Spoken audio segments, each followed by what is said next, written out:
President of the Republic of Azerbaijan Ilham Aliyev and First Lady Mehriban Aliyeva attended the opening of the second residential complex in the city of Agdam on December 24 and met with residents relocating there.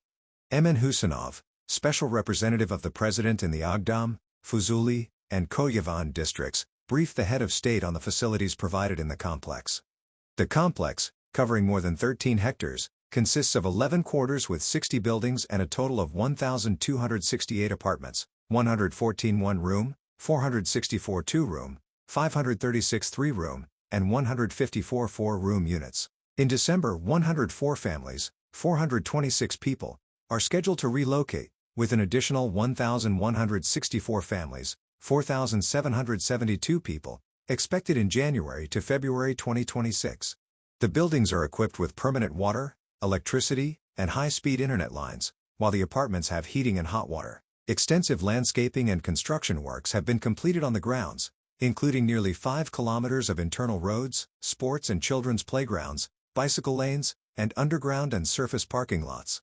President Ilham Aliyev laid the foundation stone for this complex in 2023.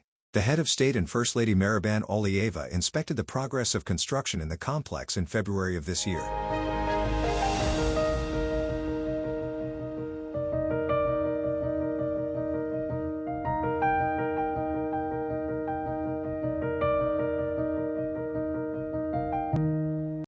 President Ilham Aliyev and First Lady Mehriban Aliyeva then met with residents who had relocated to the city of Agdam.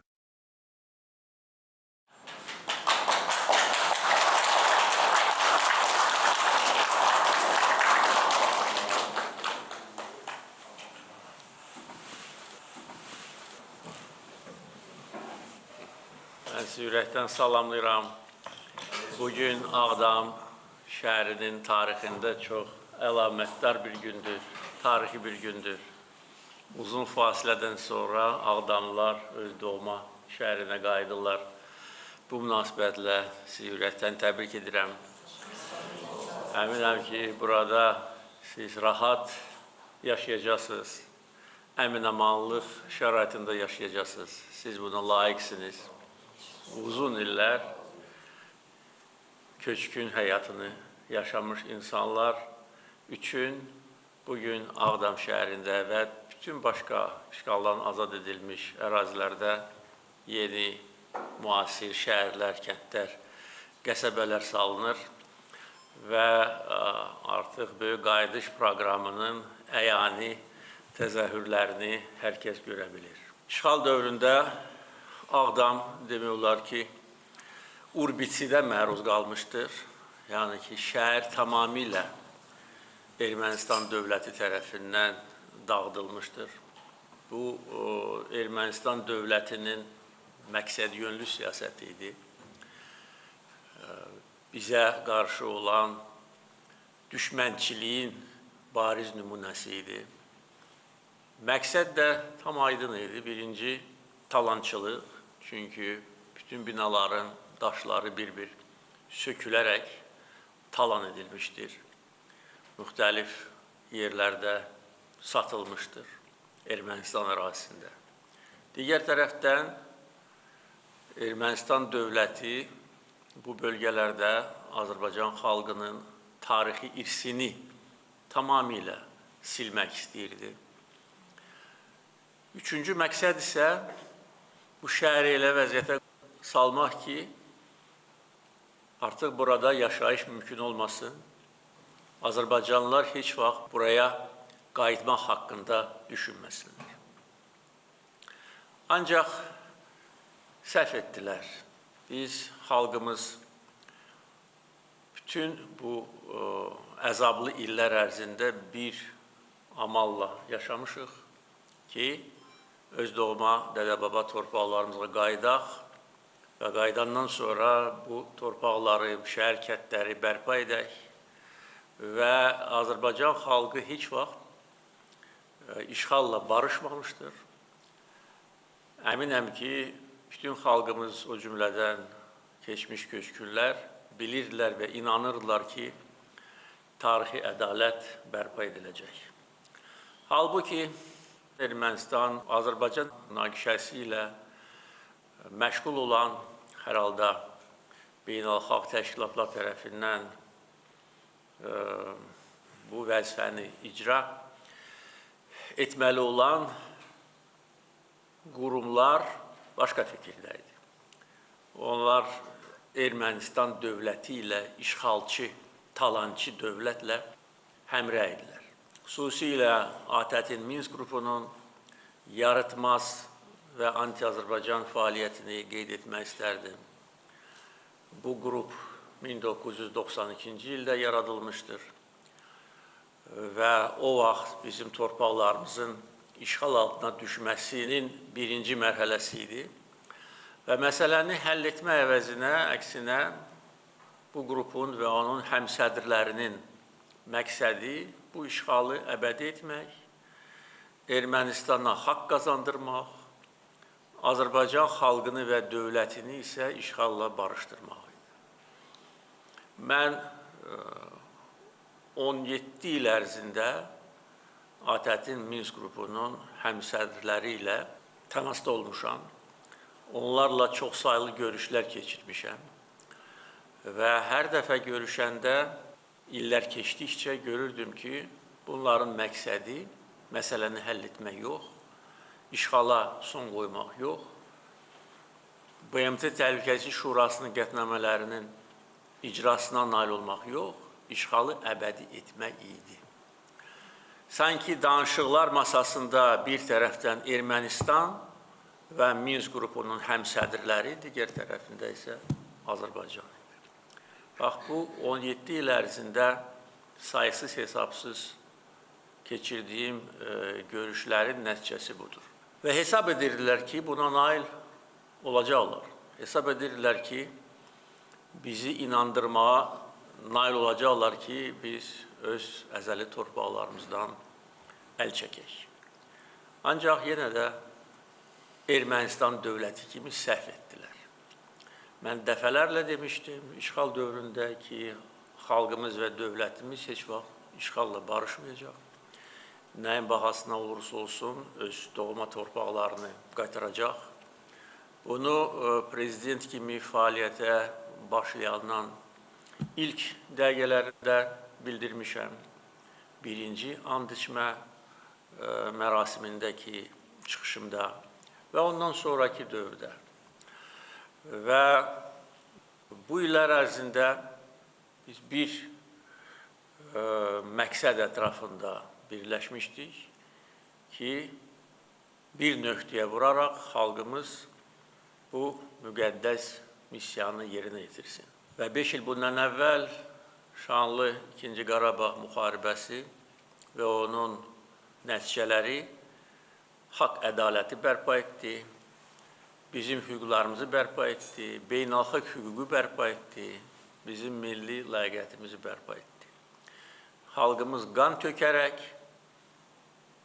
öz ərazi bütövlüyünü bərpa edib, Ermənistan dövləti bir qarış, 1 santimetr torpaq qaytarmaq fikrində deyildi. Ermənistanın bütün rəhbərləri, müstəqillik illərindəki bütün Ermənistana rəhbərlik edən şəxslər bir qarış torpaq qaytarmaq fikrində deyildi. Biz onları məcbur etdik və xalqımız bütün dünyaya öz gücünü, qüdrətini, güclü iradəsini göstərmişdir. Xalq yumruq kimi birləşdi.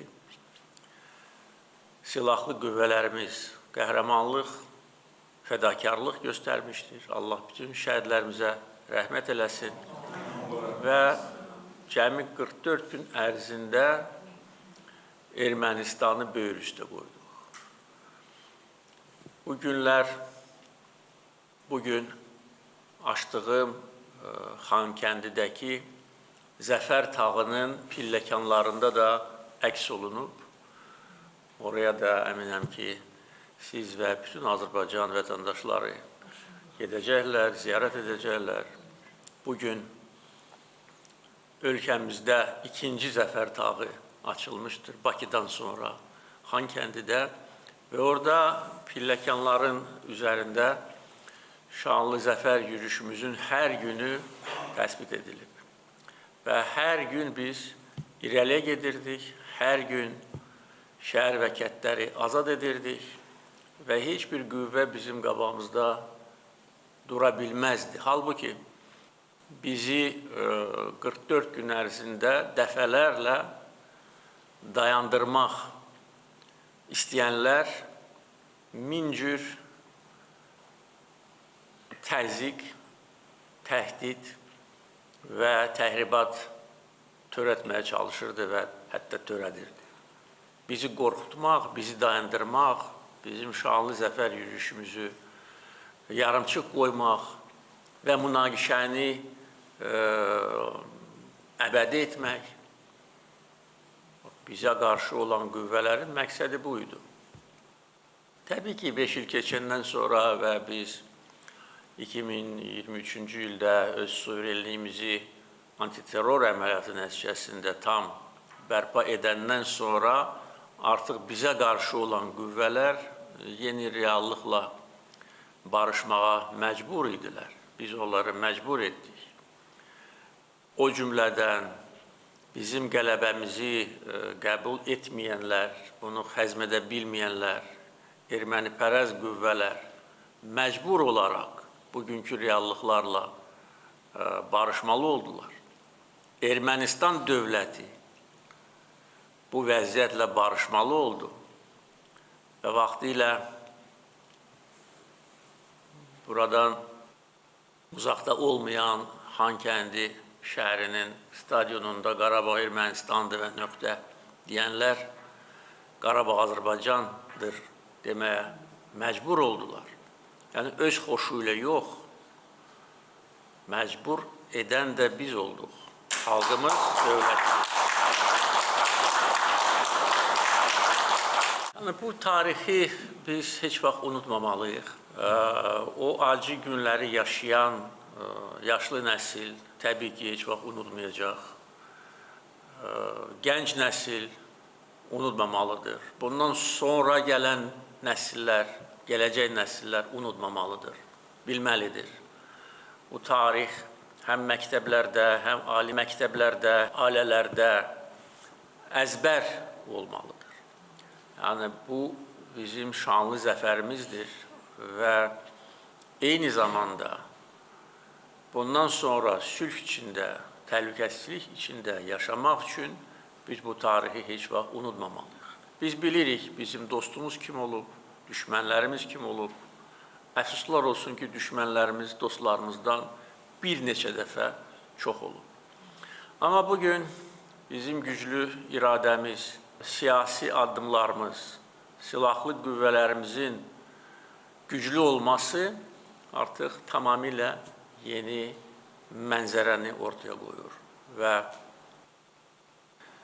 döyüş meydanında qazandığımız qələbəni 5 il bundan əvvəl, biz 2 il bundan əvvəl antiterror əməliyyatı nəticəsində tam əldə etdik və ondan sonra keçən 2 il ərzində bütün beynəlxalq təşkilatlarda bunu təsdiqlədik. Və mənfur Minsk qrupunun da tarixin arxivinə göndərilməsi də məhz bizim təkidimizlə olmuşdur. Bu ayın əvvəlində rəsmən Minsk qrupu və ona bağlı olan bütün təsisatlar ləğv edildi. Bu da bizim tələbimiz idi və Ermənistan tərəfi demək olar ki, 5 il ərzində buna müqavimət göstərirdi. Ancaq yenə də deyə bilərəm ki, bizim iradəmizin qarşısında heç kim dura bilməz. Bugün yeni reallıqlar dünyanın aparıcı ölkəsinin prezidentinin iştirakı ilə avqust ayında təsdiqləndi, möhürləndi. Bizim qələbəmizin çox böyük və güclü möhürü də vuruldu. Onunla da separatçılığın, bizə qarşı olan ərazi iddialarının, anti-Azərbaycan qüvvələrin bizə qarşı olan açıq soyuq savaşının artıq sonu gəldi separatçılığın kitabı bağlandı və Azərbaycan xalqı artıq bir neçə aydır ki, sülh içində yaşayır. Bizim xalqımız böyük fəlakətlə üz-üzə qalmışdı. Bilmirəm, dünyada buna oxşar ədalətsizliklə üzləşən xalqlar var, yoxsa yox, bəlkə də var. Amma son illərin tarixində ən böyük ədalətsizliklə biz üzləşmişdik. Çünki torpaqlarımız işğal altına düşdü. Belə hallar dünyada var. Biz nə birinci idik, nə də sonuncu, amma bütün belə hallar olduğu vaxtda beynəlxalq təşkilatlar, böyük dövlətlər və müxtəlif ölkələrin siyasi dairələri bu işğalı qınayır, işğalçını məcbur etmək üçün müxtəlif üsullardan istifadə edir, sanksiyalar tətbiq edir və bunu biz görürük. İndi yaxın tariximiz bunu göstərir. Ermənistan-Azərbaycan müharibəsi zamanı və müharibədən sonra atəşkəs dövründə beynəlxalq təşkilatlar düzgün qərar qəbul etsələr də bu qərarların icrası üçün bir addım belə atmayıblar. Burada bu təşkilatların, böyük dövlətlərin riyakarlığı, necə deyərlər, özünü bariz şəkildə göstərir. Bizi işğalla barışdırmaq böyük dövlətlərin əsas vəzifəsi idi. Bizim yanımızda olan tək ölkə Türkiyə idi və buna görə biz Türk qardaşlarımıza minnətdarıq. Həm işğal dövründə, həm müharibə dövründə bizə daim siyasi və mənəvi dəstək vermişdir.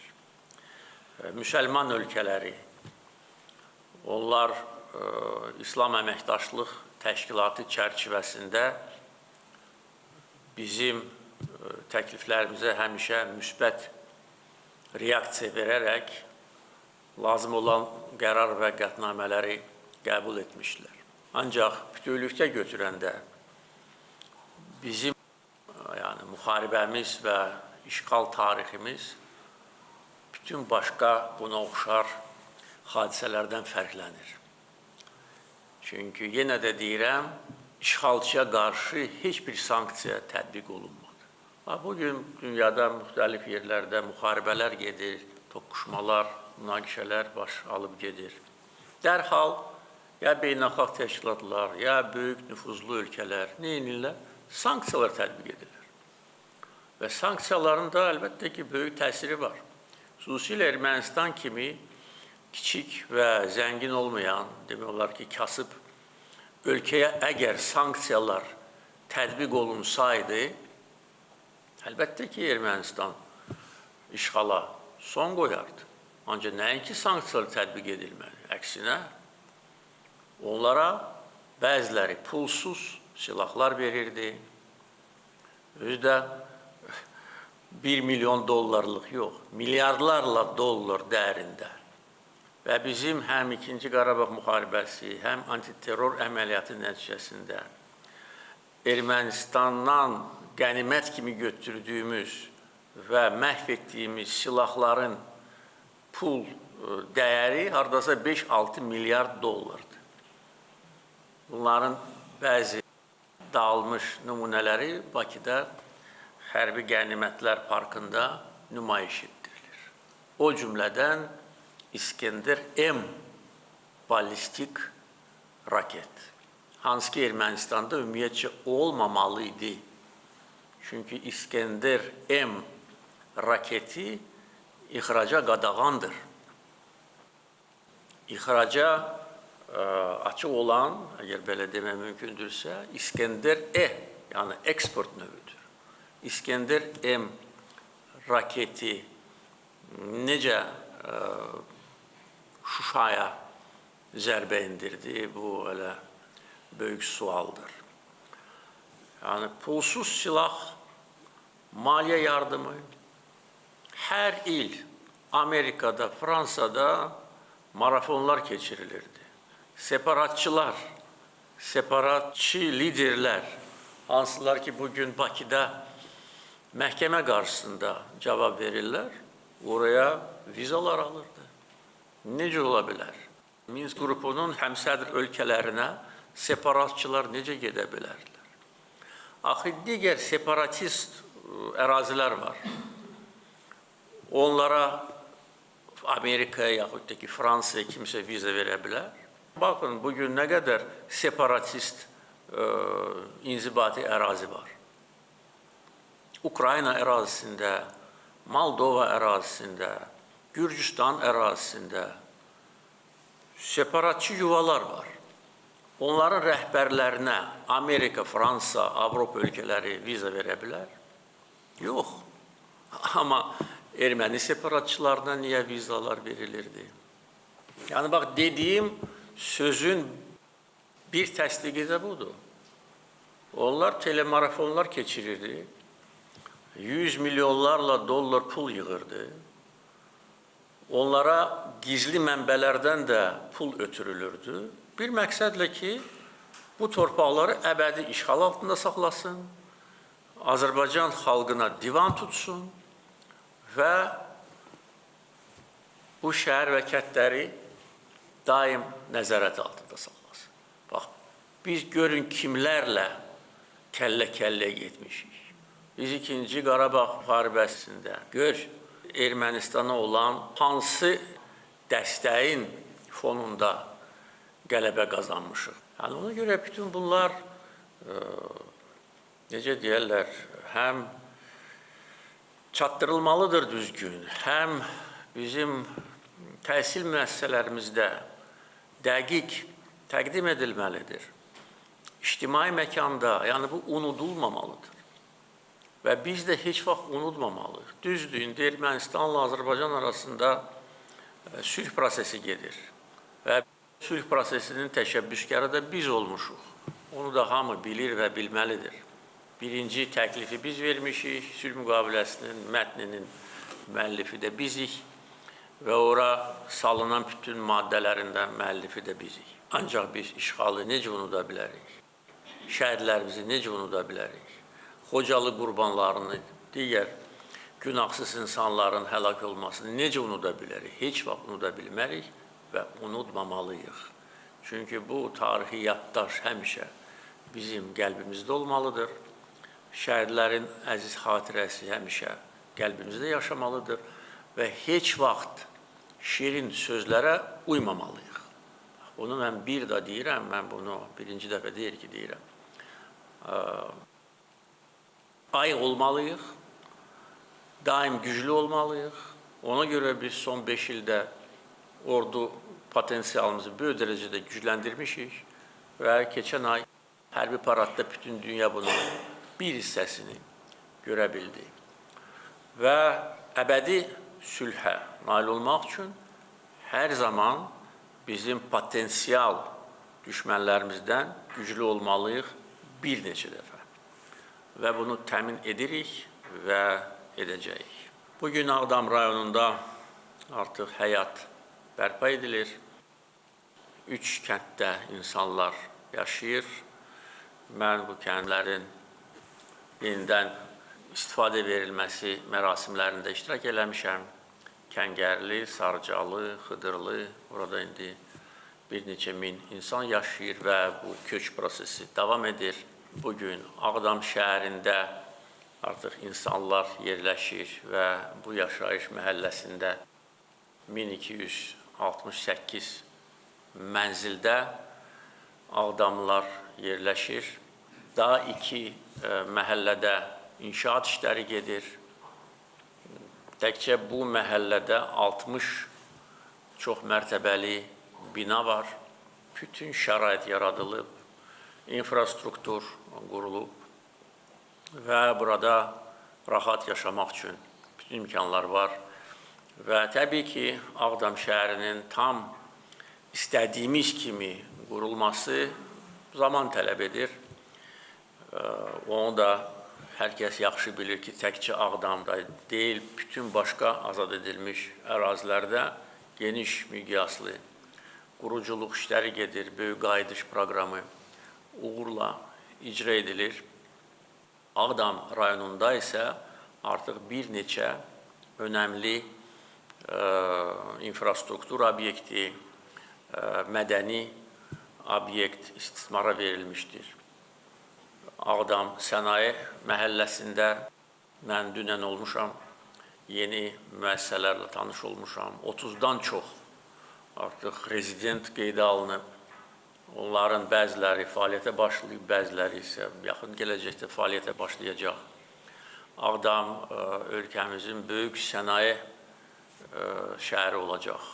Bakı, Sumqayıt, Gəncədən sonra yəqin ki, 4-cü sənaye mərkəzi olacaq. Burada nəqliyyatla bağlı məsələlər həll olunur. Birinci layihə Bərdə-Ağdam avtomobil yolu olmuşdur.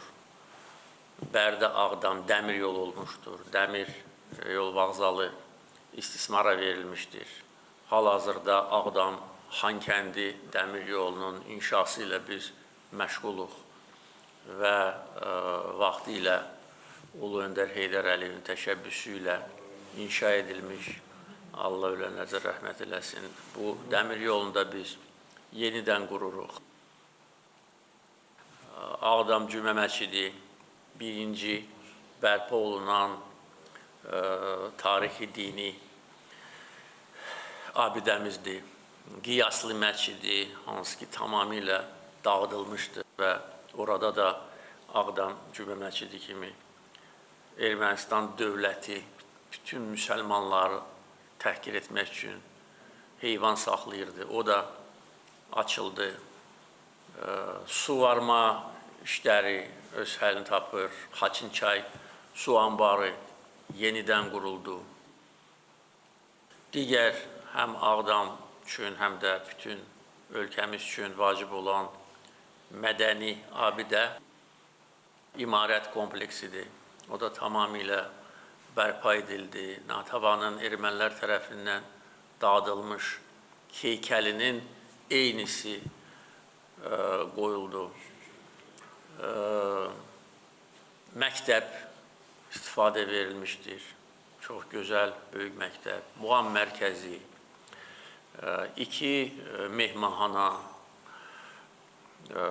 yəni o qədər işlər görülüb ki, bəlkə də hansıları da mən unutmuşam.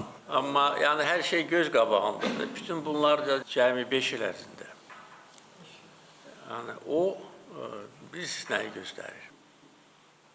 Təkcə söhbət ondan getmir ki, biz proqram qəbul eləmişik və təbii ki, nəzarət var və mən də dəfələrlə azad edilmiş ərazilərə gedərkən özüm şəxsən nəzarət edirəm. Söhbət ondan gedir ki, bütün xalqımız böyük həvəslə bu işləri görür.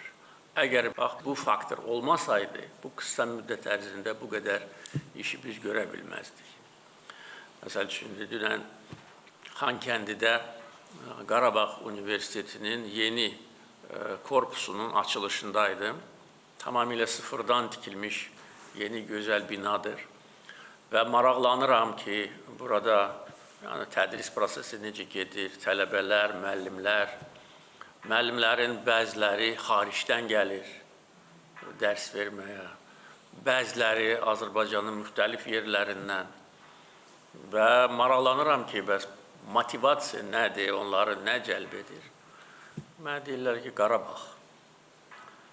Qarabağ cəlb edir. Bir daha sizi təbrik edirəm. Can sağlığı.